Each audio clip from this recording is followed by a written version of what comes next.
मित्रों नमस्कार, मैं एडवोकेट सुवेंदु जयपुरियार अपने इस चैनल पर पुनः एक बार आपका स्वागत करता हूं।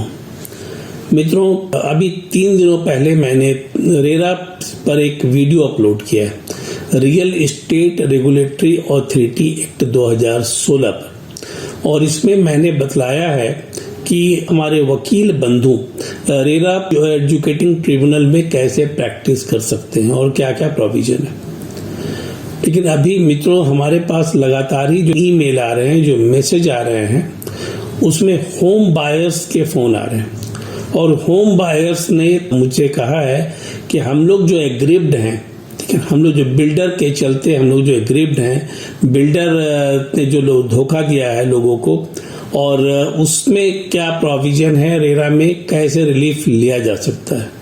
कुछ लोगों ने कहा है कि एग्रीमेंट को यूनिलेटरली रद्द कर दिया है, कुछ ने कहा है कि उसने अलॉटमेंट रद्द करने के बाद कंपनसेशन देने से मना कर दिया है और पैसा भी कुछ पेनाल्टी के साथ काट रहा है।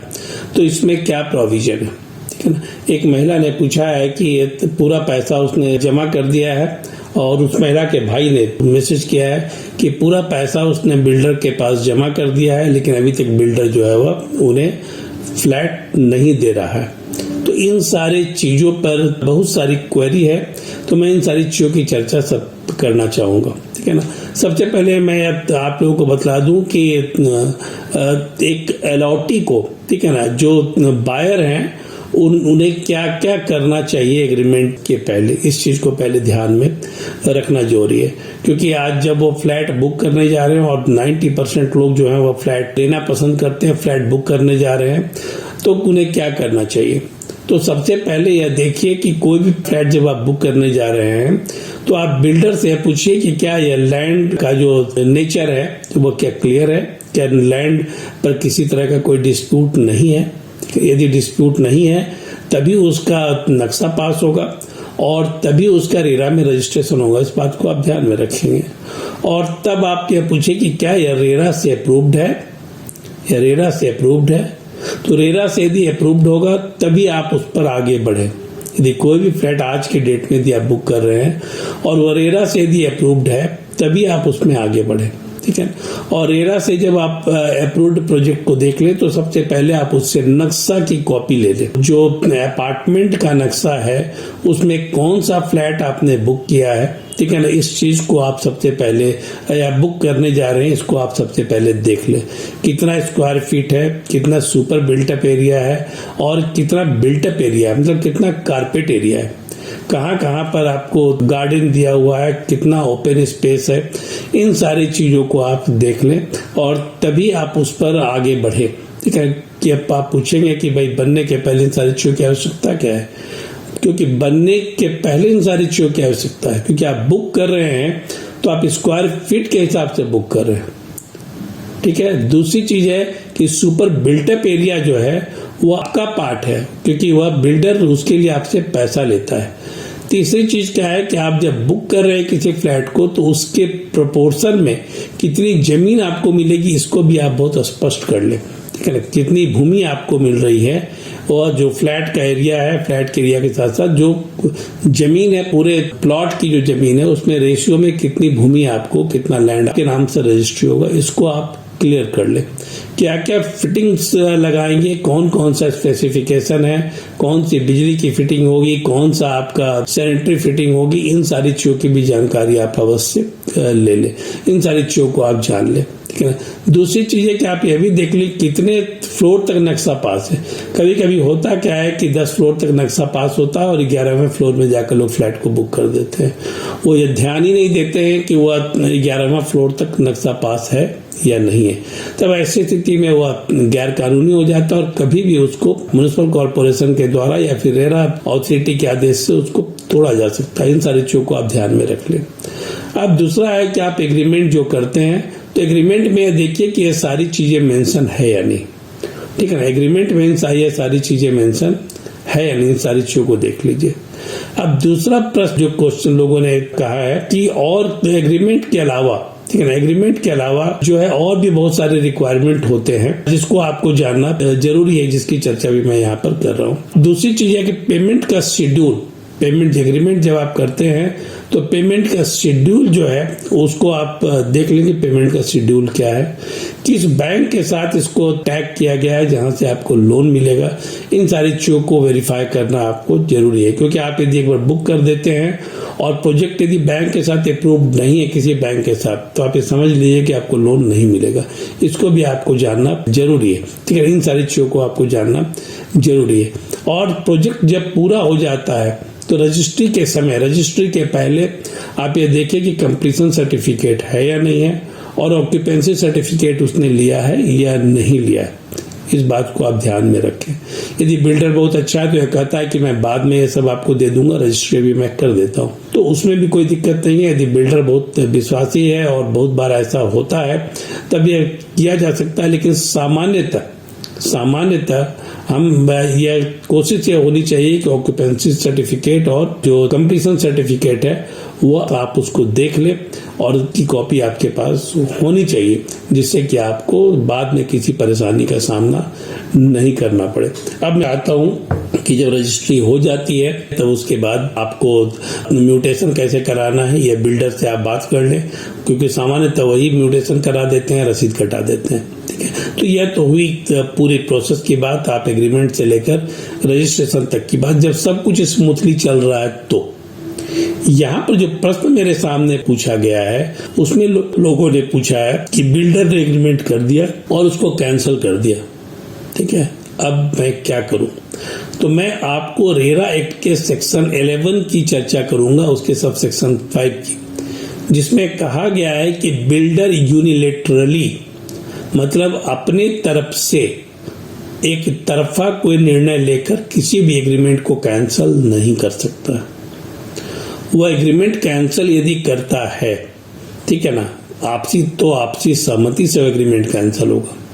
यदि वह यूनिलेटरली कैंसिल करता है, तब ऐसी स्थिति में आप रेरा में जा सकते हैं, वहां पर केस फाइल कर सकते हैं, वहां पर एग्रीमेंट को बहाल किया जाएगा और कंपनसेशन भी मिल सकता है, उसको पेनाल्टी भी लग सकती है, ठीक है। दूसरा यह जो है जिसमें ये कहा गया है कि एग्रीमेंट हो चुका है, उसने एग्रीमेंट कैंसिल भी नहीं किया है और उसने पूरा पैसा ले लिया है, लेकिन वह फ्लैट को हैंड ओवर नहीं कर रहा है, ठीक है, हैंड ओवर नहीं कर रहा है। तो मैं आपको बतला दूं कि यदि पैसा पूरा ले लिया है और फ्लैट को हैंड ओवर उसने नहीं किया है, तब आप रेरा एक्ट के सेक्शन 31 के तहत वहां पर कंप्लेंट पिटीशन फाइल कर सकते हैं, ठीक है ना, कंप्लेंट पिटीशन फाइल कर सकते हैं। और मैं आपको एक बात और भी ध्यान में लाना चाहूंगा कि जब कंप्लेंट पिटीशन फाइल करते हैं तो इस बात का आप जरूर ध्यान रखें कि वह किसी वकील के माध्यम से ही करे,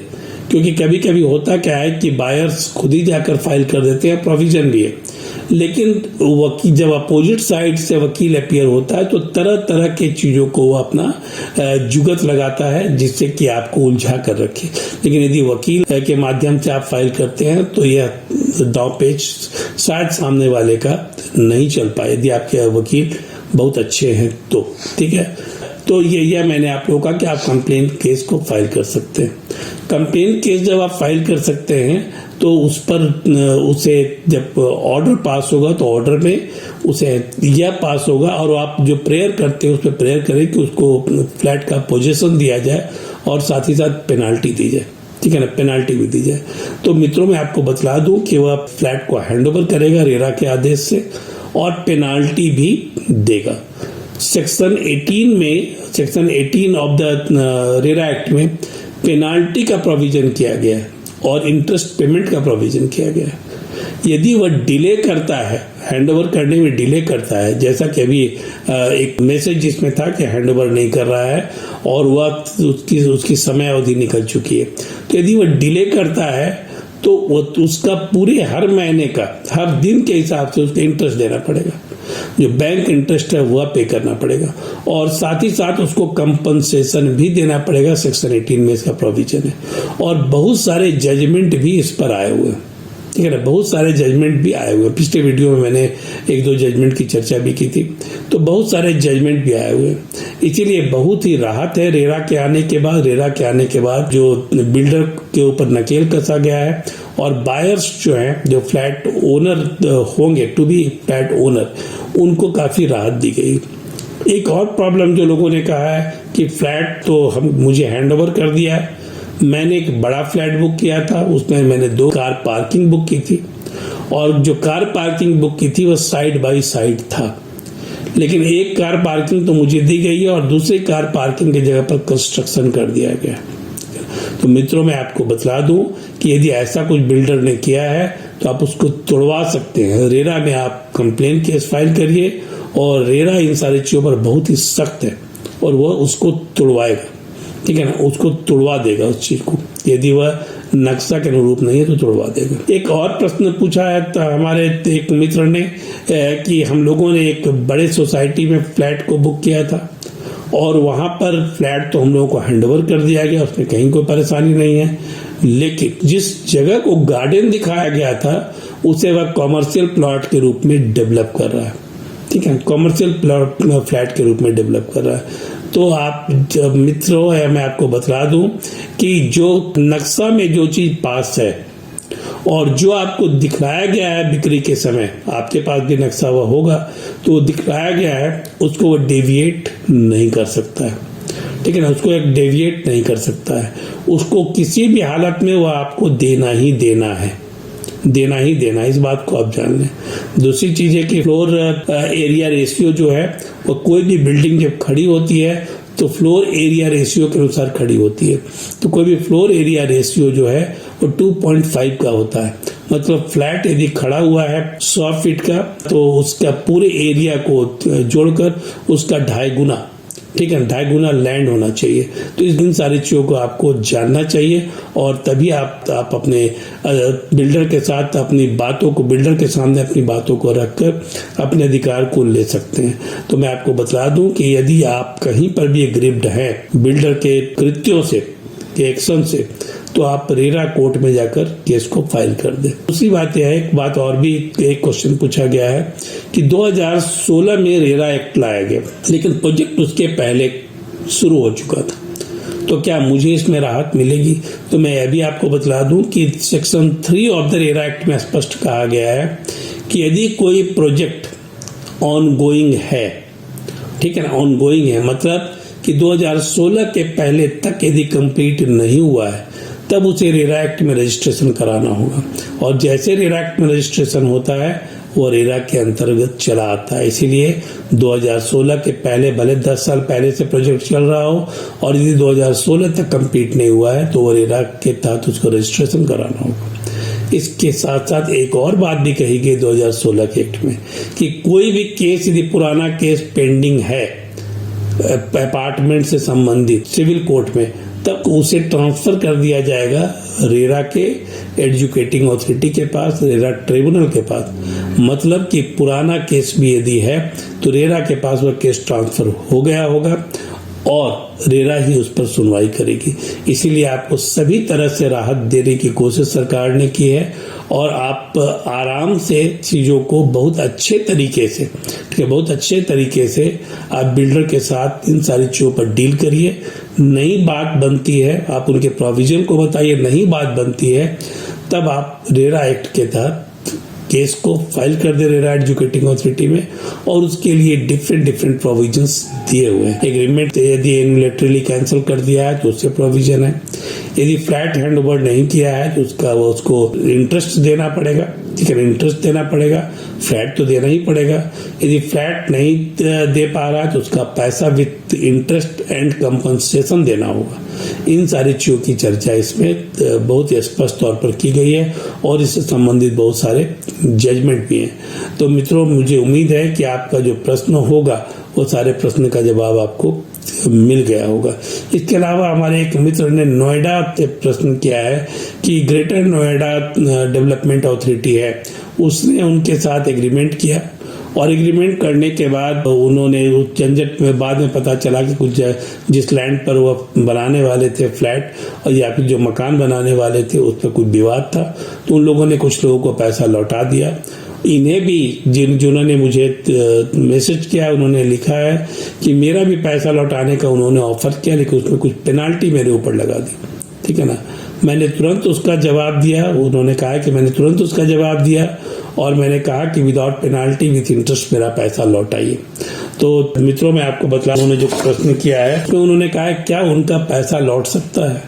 तो यहाँ पर पूरी गलती जो है वह ग्रेटर नोएडा अथॉरिटी की है और तब ऐसी स्थिति में उन्हें पैसा लौटाना ही होगा। आप उनसे बात करें और नहीं तो फिर केस फाइल करें, आपको वह पैसा लौटेगा ही लौटेगा। ठीक है, मुझे उम्मीद है कि आप सभी के क्वेरी का जवाब, जो क्वेरी मुझसे की गई उसका जवाब आपको मिल गया होगा।